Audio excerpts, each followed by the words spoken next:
Hi everyone, it's Justine. I have been wanting to talk about sizes in fashion for a while now, since I've done that video about how to dress a plus size. In that video I mentioned Amy Schumer, who was categorized as a plus size model by a famous fashion magazine.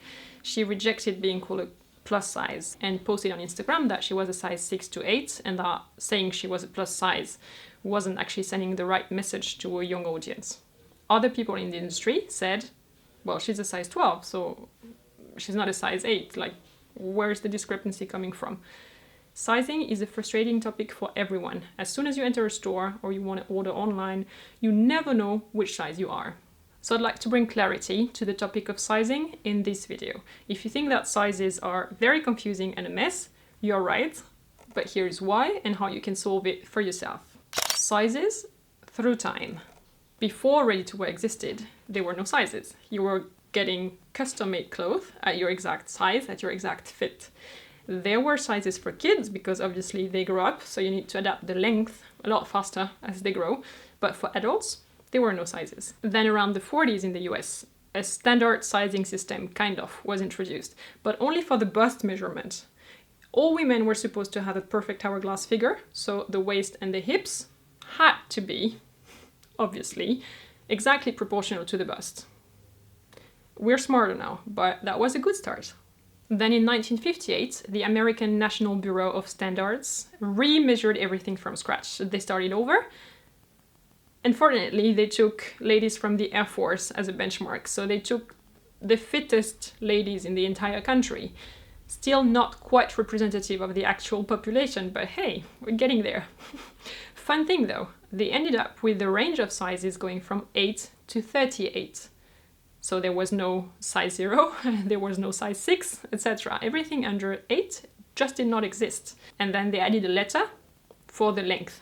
Makes a lot of sense to me, actually, and we don't do it now. I wonder why. T for tall, R for regular, S for short. So if you are petite, at the end of the 50s, you were getting a letter to make sure that the length of all your garments was appropriate for you. Then brands came in and found out that if you're a size 8, but they tell you you're a size 6, you're much more likely to buy. That was actually the beginning of vanity sizing in fashion. Less and less brands respected the sizing and sizes went smaller and smaller, up to the point where we got size 6, 4, 2, 0, and now even 000. Smaller and smaller, it's flattering. So eventually the system didn't mean anything anymore, and in 1983 it was abolished. In 1995, a private organization called ASTM decided to reintroduce a size standard with lower numbers so that you were still having a number you had gotten used to and not suddenly 2 sizes up like you would have had in the 60s or 70s. And then sizes started to slip downwards again. So a size 4 to 6 in 1995 would be a size 2 today. That's how much sizes have changed over time. So you can't compare two people who lived in different decades. It's just not the same sizing system at all. Now let's go back to Amy Schumer. She says she's a size 6 to 8. Other people say she's a size 12. Marilyn Monroe was a size 12. I'm a size 8, according to the standard used in the US fashion industry. I studied in the US, so I know that I have exactly the dimension of a size 8 dress form. The thing is, they are all using different ranges. That's why they can never ever agree. Marilyn Monroe was a size 12 to 14 in the 60s, but today she'd be a size 6. And while she was younger, she was maybe a bit slimmer than Amy Schumer, but in her 30s, she had very similar proportions on bust and hips. What we never talk about is also that Marilyn Monroe is 2 inches shorter than Amy. And it makes a huge difference in the silhouette, but we don't care about this anymore because we don't look at the length anymore. For the record, here is a table with the official measurements of both ladies. Marilyn lied on her height and weight. Vanity doesn't initially come from the brands. Brands do it because consumers love it. Today in the US, sizing is still quite an issue. I'm a size 8 officially, but if I go to Abercrombie, I'm a size 10 to 12. If I go to cheaper labels and stores, I'm a size 6. In the UK, I'd be a size 10 officially, and I didn't lose or gain weight in any country, right? Sizes across countries. While in the US, consumers still have issues to this day because there is no proper and respected sizing system. In Europe, it's a lot clearer because we took single countries that each had a different standard and we had to bring them together and find one strong standard and stick to it. Otherwise, it would be really a mess. So in France, I'm a size 38. In Europe, I'm 36. You just take 2 down. That's it. No matter in which country within the European market I'm shopping, I'm a size 36 and it has to be labeled on the cloth. Very transparent, actually. Meanwhile, some brands have given up on the number-based sizing system because it was really just too much of a headache internationally. And they're going with letters again. XS, S, M, L, XL. Now, what to do?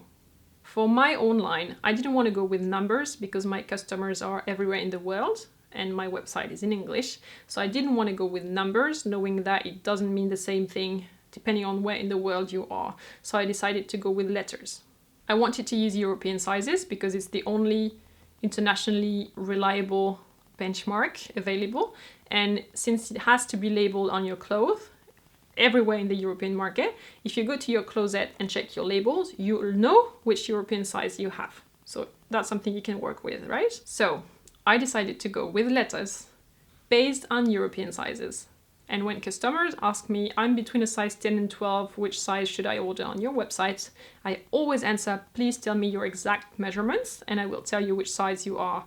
Because if you don't know European sizes, you don't know that there is this benchmark and everything else is not a good reference. My advice to you when you shop is always to look for the European size if you can find it. And if not, forget completely about your number-based size and go to the measurement table. Measure yourself and find for that exact brand you're looking at the right size. I hope you enjoyed this video. Thumbs up if you did. Thank you very much. I hope you also noticed how much better the lighting, the background and everything around me is today. I love that textured wall back there. And this girl, it's a nice accessory to have in a fashion video. I'm sure she'd have an opinion on sizes, but she's not very talkative. That's to end this video on a lighter note, because it's quite polarizing and quite emotionally loaded, that whole sizing question. It's very personal. But I hope you understand that when you have a bit more background information and you look at it from a professional and historical perspective, then it's all not as bad and there is an explanation for everything. Now, I'm looking forward to your opinions and to the discussions in the comments below. If you don't live in the EU or in the US, then I want to know what's the sizing system in your country. Is it smarter?